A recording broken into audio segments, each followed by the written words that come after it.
Bueno, buenos días. Mi nombre es Blanca Julia Actún Mejía, soy maya quiché, soy de la costa sur de Guatemala y bueno, soy miembro del Comité de Desarrollo Campesino Codeca. Tengo 17 años de estar de lleno en el movimiento y bueno, actualmente pues soy defensora de derechos humanos y de la madre tierra. Y bueno, gracias a las organizaciones de aquí de Valencia que defienden a defensores de derechos humanos, estoy aquí acogida por ellos. Y bueno, un poco es también que se conozca lo que pasa en Guatemala, ¿verdad? La criminalización hacia defensores, eh, la estigmatización en este caso al movimiento y ver cómo que aquí se conozca lo que realmente está pasando en mi país. Bueno, quizás no solo las minerías, sino que son varias empresas transnacionales, ¿verdad? En este caso, las minerías, las hidroeléctricas, las empresas transnacionales, háblese como el hule, la palma africana, el banano. Sí, eso ha llegado a crear un conflicto en Guatemala, mayormente en las comunidades, en los territorios, porque han ido a hacer el saqueo, el robo de los bienes y servicios comunes, ¿verdad? Entonces, los pueblos lo que hacen es defender sobre todo las mujeres organizadas en Codeca, porque desgraciadamente a través del gobierno no existe esa políticas de gobierno en decir, bueno, vamos a proteger, al contrario, es el mismo gobierno, el mismo Estado en complicidad de las empresas que empiezan a hacer ese saqueo. Entonces desde ahí empieza la convulsión, empieza la inconformidad de las comunidades y entonces ahí es donde se levantan las comunidades, se organizan a defender el territorio. Ahí es donde el mismo Estado viene y reprime a las comunidades y por eso es de que a la larga han asesinado a defensores y a defensores de derechos humanos. Entonces, así es como ha venido esa represión. En el 2014, el mismo Estado, en este caso el mismo gobierno, que en ese entonces era Otto Pérez Molina, crió la Fiscalía contra el hurto y fluido de energía eléctrica con la fiscal general en ese entonces, Telma Aldana. Pero eso fue creado directamente para perseguir a los defensores y defensoras en Codeca.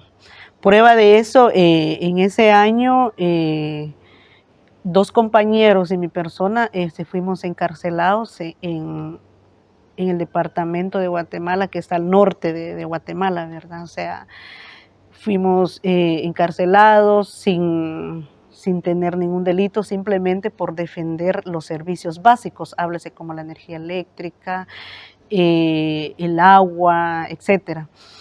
Llevamos el debido proceso ante todas ahí sí que la sala de apelación, los juzgados, no se pudo comprobar el delito porque no existe. Fue comprobado a nivel internacional, en este caso hubo seguimiento, la ONU, por ejemplo, dio la resolución donde vio el caso y lo dio favorable y sí comprobó que la detención había sido arbitraria.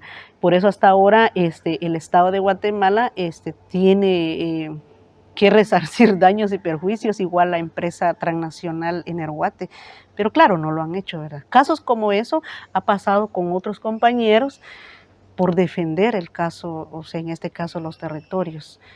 Y en otros casos han llegado, después del encarcelamiento, han llegado a los asesinatos. Por ejemplo, del 2018 para acá, no contando del tiempo, los años atrás que Codeca nace, ¿verdad? En el 92 y ahorita el 15 de junio cumple 30 años de lucha.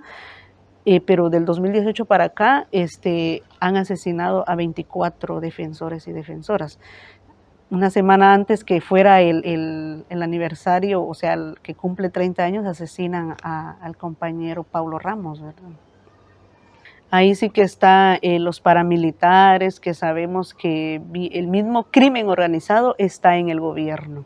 Ahí está, entonces utilizan las amenazas, los grupos. O sea, ¿qué pasa ahora? Cuando hablamos de los 36 años de guerra, está igual ahora, o peor todavía, ¿verdad? Porque por lo menos en ese entonces los pueblos defendían, ahorita o sea, la cosa ha sido diferente en forma, pero es la misma criminalización, es como que estuviéramos viviendo una guerra, porque día a día asesinan mujeres, niños, hombres, y no digamos a defensoras y defensores. Sí, esa es una situación de que cuando se firman los acuerdos de paz, en Guatemala no funcionó. No funcionó porque desde ahí, con ese mismo gobierno que se firman los acuerdos de paz, inmediatamente ese mismo gobierno viene y privatiza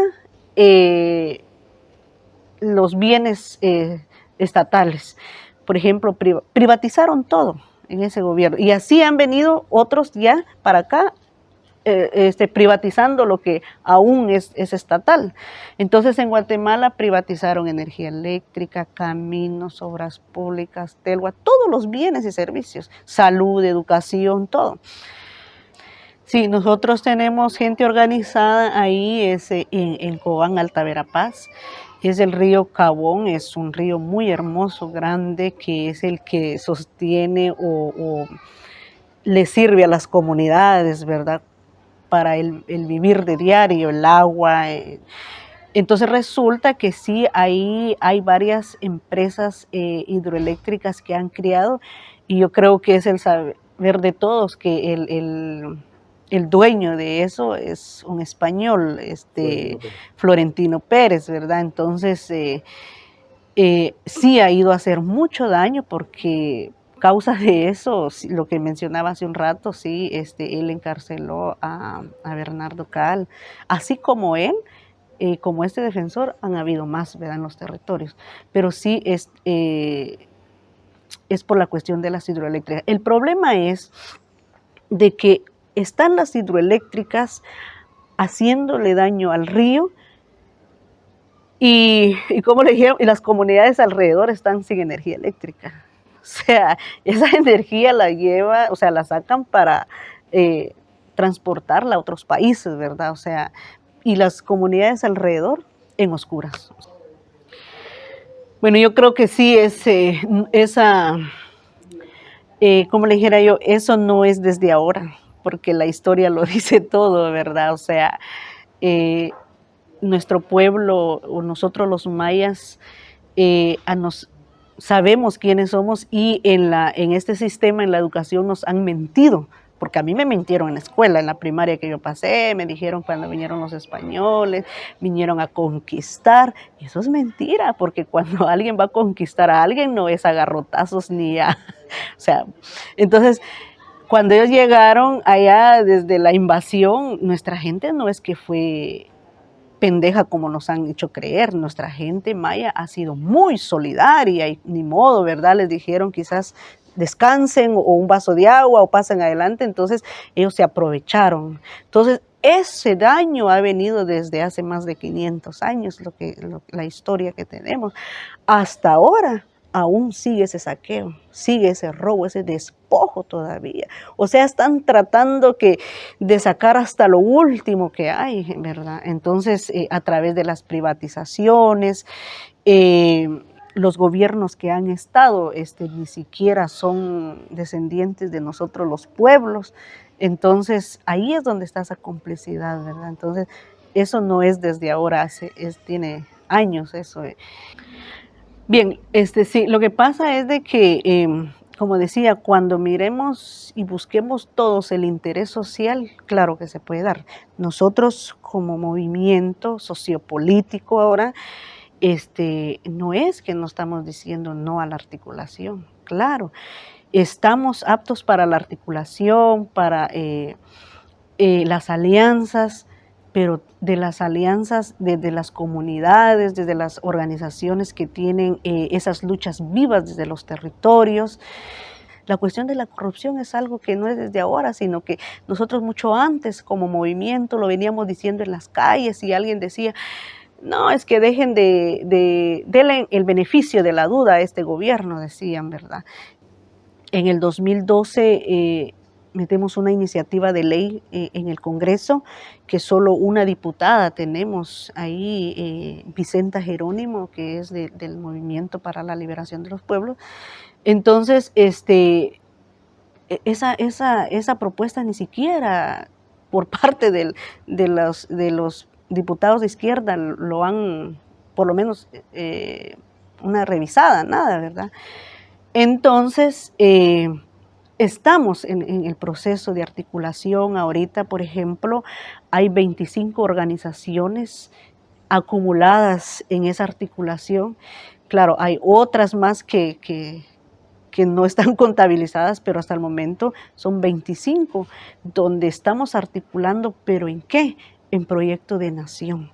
En cambio, esas organizaciones son los que buscamos ese proceso de cambio a través de una propuesta de asamblea constituyente, porque lo que buscamos es el Estado plurinacional, que a través del Estado plurinacional lograr el buen vivir, que todas y todos, el ser humano y la madre tierra sobre todo, porque también no solo hablamos de derechos humanos, sino que derechos de la madre tierra, porque como digo, es un ser vivo, ¿verdad?, que tiene derechos. Por ejemplo, nosotros apoyábamos mucho a ORNG, no solo apoyábamos, éramos parte de, por ejemplo, yo era afiliada a ORNG, pero viendo un poco la situación que decía que no hay propuestas, ¿verdad? No podemos vivir solo de incidencia porque no avanzamos ahí.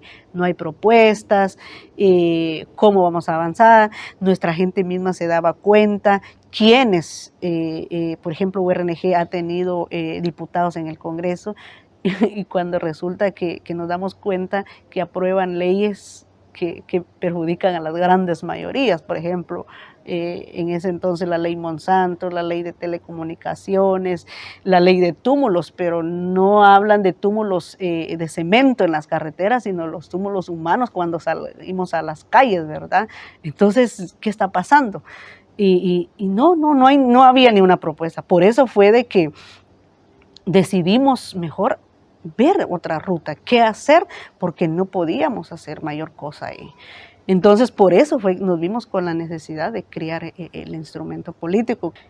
Por ejemplo, el MLP nace de un movimiento social, bueno, no solo uno, varios movimientos, que Codeca es el más grande, sí, pero los otros movimientos están ahí, nace el movimiento social.